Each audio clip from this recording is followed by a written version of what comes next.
जाओ फकीर है मैंने टाइम क्या मत का दलील लेकर आओ। और अफसोस से कहूंगा कि कई लोग दीन की दावत देते वक्त माँ बहन की गालियां देने लग जाते हैं। ये कोई तरीका नहीं है दावत देने का। ये आप लोग रसूलुल्लाह सल्लल्लाहु अलैहि वसल्लम के तरीके पर दावत नहीं दे रहे। अगर कोई ऐसी दावत दे रहे यार, दीन में दावत देते वक्त तजलील का एलिमेंट क्यों? यानी एक फिरके के मुफ्ती साहब दूसरे शख्स को जो उनके फिरके के खिलाफ बात करता है गालियां देने पर उतर आते हैं। यार गालियां देने की क्या बात है? आप इल्मी तरीके से बात करो। उन भाई साहब ने भी इल्मी तरीके से आपके सामने सारी चीजें रखी हैं। आप भी इल्मी तरीके से, अगर आप वाकई सच्चे हक पर हो, आप भी कुरान और हदीस से इल्मी तरीके पर चीजें निकाल के रख दो उनके सामने कि भाई ये लो हक है, इसका भी आप जवाब दो। ये गालियां देने पर आप लोग माँ बहन की गालियां देने पर आ जाते हो, ये कोई तरीका है नहीं। तजलील वाला एलिमेंट आप लोग कहाँ से यार ले आते हो? दीन में ये तो नहीं चीजें। देखो, जो शख्स भी दावत इस्लाह का काम कर रहा है उसको चाहिए कि अपनी दावत इस्लाह के काम से तजलील वाला एलिमेंट निकाल के दूर फेंक दे। इसके बड़ी पॉजिटिव असरात वो देखेगा और इसके बड़े ही फायदेमंद असरात हैं। क्योंकि मैंने देखा है कई हजरात दूसरे को दावत देते वक्त उसकी तजलील पर उतर आते हैं, यानी उसको कम तर समझते हैं, उसको रोज करने लग जाते हैं। ये नहीं कि प्यार मोहब्बत से समझाया जाए, इल्मी तहकीक उसके सामने रखी जाए, उसको रोज करने लग जाते हैं पकड़ के। ये बहुत ही गलत बात है। दीन में दावत इस्लाह के काम में तजलील वाला एलिमेंट बहुत ही खतरनाक है। देखो, अल्लाह ताला ने कुरान में बाकायदा तौर पर दावत देने का तरीका बताया हुआ है, अपने पैगंबरों को तरीका बताया हुआ है कि दावत तुमने कैसे देनी है। अल्लाह ताला फरमाते हैं और अपने रब के रास्ते की तरफ हिकमत और बेहतरीन नसीहत के साथ बुलाओ, और जब किसी से बहस करने लगो तो बेहतरीन तरीके से बहस करो। यानी 3 पॉइंट है दावत में, ये बहुत ही मेन पॉइंट है दावत में। पहला, नरमी हो दावत में और तनकीद से तजलील से गुरेज करें। दूसरा, कि अपने रब के रास्ते की तरफ हिकमत और अच्छी नसीहत से बुलाओ, यानी रोस्टिंग की नीयत ना हो आपकी, और आपने अच्छे इखलाक से अच्छी इल्मी बात रखनी है और तजलील ना हो दावत में। तीसरा, कि जब लोगों से बहस करनी पड़ ही जाए तो फिर उन लोगों से अच्छे तरीके से बहस करो। यानी क्या?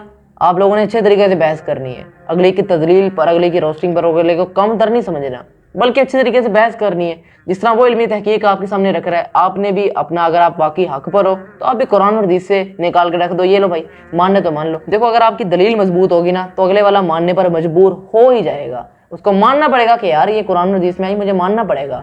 तो अपनी दलील को मजबूत करें, ना कि अपनी आप जुबान को मजबूत करें और जुबान से आप लड़ने लगे। अपनी दलील को आप इतना मजबूत करें कि अगले वाला मानने पर मजबूर हो जाए। अल्लाह ताला ने इस आयत में बेहतरीन मेथड बताया है कि तुमने किस तरह से दावत इस्लाह का काम लेकर चलना। ये दावत इस्लाह के काम में बड़ा ही एक मेन पॉइंट्स हैं।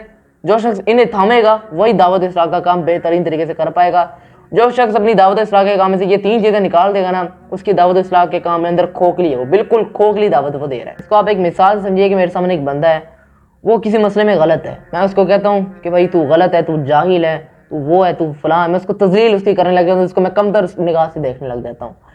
वो कहेगा भाई तू मुझे दावत देने के बजाय मुझे मेरी उल्टी बेइज्जती कर रहा है। उसका उल्टा गेयर लग जाएगा। वो जो आप दलील रख रहे हो ना तजलील के साथ अपनी, वो कहेगा ये मेरी बेइज्जती करने लग गया। वो फिर उस दलील को इग्नोर करेगा और उसका उल्टा गेयर लग जाएगा। वो समझने के बजाय वो आपको रिप्लाई में गालियाँ देगा।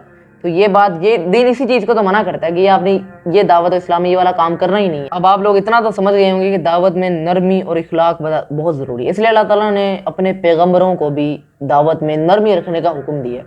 सूरह ताहा में बड़ी प्यारी आयत है। मूसा और हारून अलैहिस्सलाम को अल्लाह ताला बताता है, तरीका बताता है कि तुमने फ़िरौन को दावत किस तरह देनी है, फ़िरौन जैसे जालिम शख्स को दावत किस तरह देनी है, अल्लाह ताला बता रहा है। सूरह ताहा में अल्लाह ताला फरमाता है और उस फ़िरौन से नरमी से बात करो, इस उम्मीद पर कि वो गौर फिक्र करे और अल्लाह से डरे।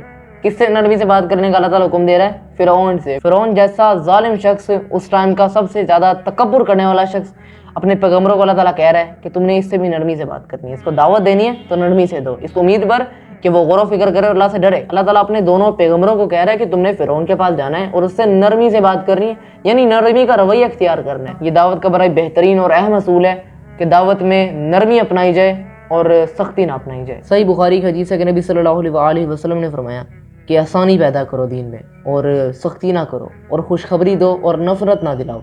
इस हदीस को इमाम बुखारी रहमतुल्लाह अलैह किताबुल इल्म वाले चैप्टर में लेकर आए। और ये हदीस दावत देते वक्त इंसान के जहन में होनी चाहिए कि अगर किसी को इल्मी बात बताई जाए तो उसको नफरत ना दिलाई जाए, बल्कि प्यार मोहब्बत से दावत दी जाए उसको, यानी इखलाक के दायरे में रहकर। एक और बुखारी की ही हदीस है कि नबी सल्लल्लाहु अलैहि वसल्लम ने फरमाया कि तुम में से सबसे बेहतरीन शख्स वो है जिसका इखलाक सबसे अच्छा हो।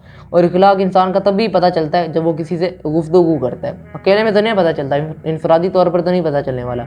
जब इंसान किसी से गुफ्तगू करता है खुलकर, जब खासकर इंसान बहस मुबाहसे में आ जाता है, तो तब इंसान का असली इखलाक पता चलता है कि इंसान का इखलाक है क्या असल में। मैं यहाँ पर एक और बुखारी की हदीस पेश करना चाहूँगा इसी के कॉन्टेक्स्ट में। नबी सल्लल्लाहु अलैहि वसल्लम ने फरमाया कि अल्लाह की कसम, اگر اللہ تمہارے ذریعے کسی کو ہدایت دے دے تو یہ تمہارے لیے سرخ اونٹوں سے بھی زیادہ بہتر ہے. کتنی بڑی فضیلت ہے. تو ہمیں چاہیے کہ جب ہم دعوت و اصلاح کا کام کریں یا پھر ہم کسی کو دعوت اگر پیش کر رہے ہیں تو ہمیں چاہیے کہ ہمیں اخلاق کا دامن ہمیشہ تھامے رہنا چاہیے.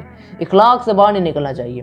نہ ہی ہمیں کسی کی تذلیل کرنی ہے، نہ ہی ہم نے اس کو نفرت دلانی ہے، اور نہ ہی ہم نے اس کو بے عزت کرنا ہے، بلکہ ہم نے اس کو احسن طریقے سے، بہترین طریقے سے نصیحت کرنی ہے، اس کو بہترین طریقے سے اسے بحث کرنی ہے. یہ اللہ تعالیٰ نے دعوت کا رول رکھا ہے. جو شخص دعوت میں ان پوائنٹس کو فالو کرے گا اسی شخص کی دعوت کارآمد ہوگی، یعنی اسی شخص کی دعوت رنگ لائے گی. لیکن دعوت میں جتنے اچھا ہمارا اخلاق ہوگا دعوت اتنی ہی میٹھی ہوگی.